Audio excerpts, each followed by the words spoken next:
body language. We tend to read books about, oh, pay attention to the hand gestures. Are they crossed? Are they open? Is the person leading? Is it not? But body language and nonverbal communication is a lot more than that. And so we look at this type of methodology to really understand nonverbal communication as a whole. Because nonverbal communication, it's not just about how to read others. And actually, how to read others is on the bottom. And the reason is that is because we need to start with self. We need to start with me, which is internal, understanding your own self. Understanding if you are congruent. And what I mean by that is kind of what we had in the first session today, is are you thinking and your feeling working together? Because if your thinking and feeling is not working together, there's incongruency, and guess what? Everything you're feeling shows up on your nonverbal communication. So I'll repeat that. Everything you're feeling, you want it or not, shows up on your nonverbal communication. Therefore, congruency internally is extremely important, because otherwise, when somebody asks you at work, are you ready to take this project, and you're confident, and you go, yeah. There's incongruency. So understanding your own self and tapping into your own self is number one. Number two is me to others. Self to others is external. It's understanding what are the messages I'm giving. Because sometimes we're wired through generations, through a parent, of how to give us certain messages that does not serve either in the culture or the environment or others. So we need to understand, okay, what are the messages we're giving? Our hands, our body, our feet, and stuff like that. And only at the bottom is how to read others. And why is that? Because if you don't understand yourself and you focus on how to read others, you probably, in a high chance, I will bet, be the one contaminating that reading without even knowing. And you would not even know what to do about it. Because all you do is you're collecting data, you're collecting information. We're like, okay, so, and then what? Right? That's why it's important to understand the 3 steps, and it's not started by reading others. Now, we're looking often why we want to read others, because we want to influence them, all right? We work in jobs and in sales and leadership and management and VPs and C-levels and etc. And even at home with the kids, let's be honest. And even with the husbands, like, let's be honest. So we want to influence, and influence is important, right? Because what happens in influence? You build community that way, you build companies, you build cultures, etc. But influence, before you get to influence, there are 3 more steps. We have self-awareness. You first need to be self-aware. After that, you need to learn to manage yourself. So you're first aware of what's going on, then you need to manage it. After that, you need to be aware of the other person. And only then you can actually go and manage others and influence others. So if you're actually trying to jump right over to number 4, you are not doing a service for you or with nobody else. So therefore, it's really important to understand that if you really want to influence, it starts with yourself and really taking a look of understanding self. And therefore, let's start in the beginning. We're starting with self. So let's start what's communication and how communication works. We learn in school that we need to communicate, and we often learn words, right? And we learn how to read them and how to write them. We put the comma and all of those things, right? But we actually have 6 channels of communication. And the 6 channels of communication are body, neck down, face, the micro expressions, the people that like to me, micro-expressions are there. Voice is the music that happens, the highs, the lows, the musicality within the voice. Verbal content, that's actually the content itself, as if you take it and you just write it, the words themselves. Verbal style is the style. So if you look around the room, we all have different styles, right? You may wear jeans and jeans, but you put it differently, and you put it differently, and we all have our own style. And when we speak, we also have our own style. So we have style, and then we have psychophysiology. And psychophysiology, how the body responds to stimulus.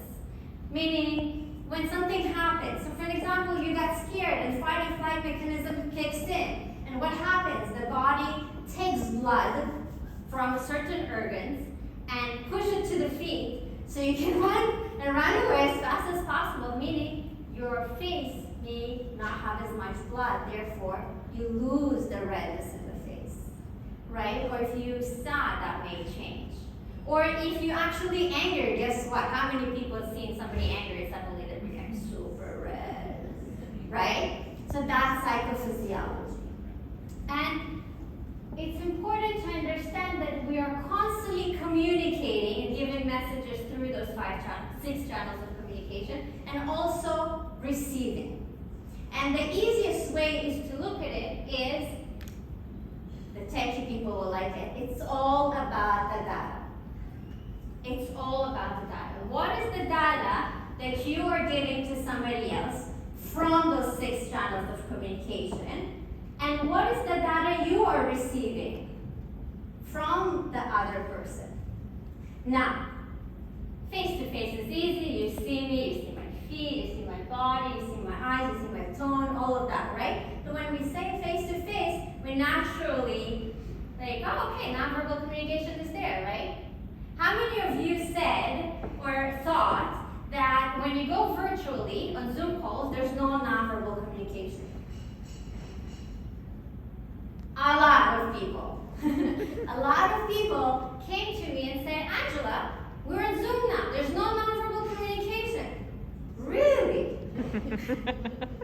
You cannot hear their voice. You cannot see their face, right? That you can have all the 6 channels of communication through video. But what I would like you to do when you go home is to actually do a self-assessment, because it starts with self, right? And say, okay, how is my camera?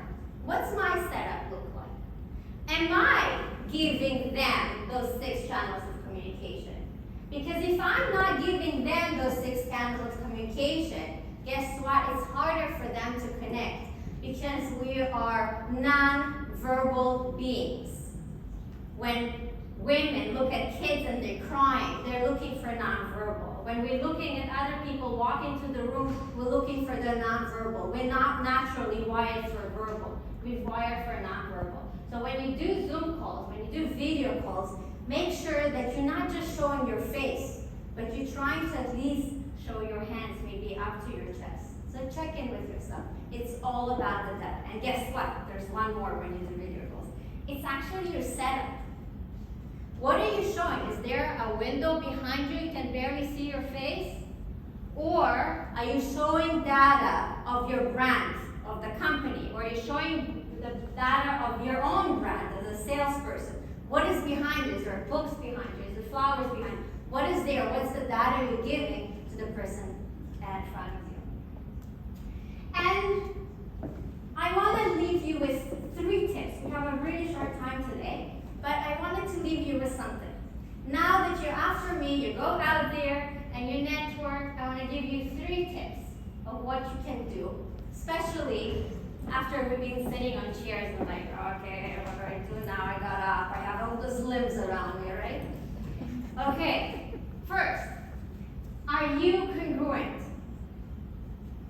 Pay attention, are you congruent? Is what you're saying and what you're showing is the same? If you watch what I say, is it the same? I care for you. I love you. Or I care for you. I love you. I'm very confident. Okay? So watch, is your gestures, is your body language communicating on the same channel as your words? Because there's incongruence. As soon as incongruency, it's red flags for the people you're communicating with. And we all experience that. We all had a friend, a family member to say, yeah.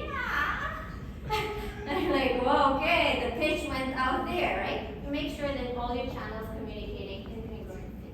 The second thing is hands. Are your hands showing or are you hiding them? Where are your hands? Are you putting them in your pockets? Because if I talk to you like this, you would not like me that much. Or if I talk to you like this, you would not like me that much. And you know why? Because we're wired like that through generations. Because showing your hands, showing your palms, it's saying, I have nothing to hide. I have no weapons. I'm coming in peace. So try, when you're communicating with somebody else, try to show your palms, try to show your hands, and put them up. Don't put them down, don't hide them. And if you're shy, hold something, or hide one hand and start showing one, okay? So try to experiment that. And the last thing is the feet direction. The feet direction is the most fascinating and the most fun to watch. Because often people that are aware of nonverbal or are trying to do their best, they're aware of everything but their feet. So next time when you're communicating with somebody and you're standing in front of somebody and suddenly you look down and your feet are pointing at the door, maybe you want to leave. So therefore, check in. When we try to connect, it's been a while since we've been in person, but when we try to connect, we're actually trying to connect authentically. So pay attention where your feet are. Are they directed towards the person? With that, your center will be directed towards the person as well.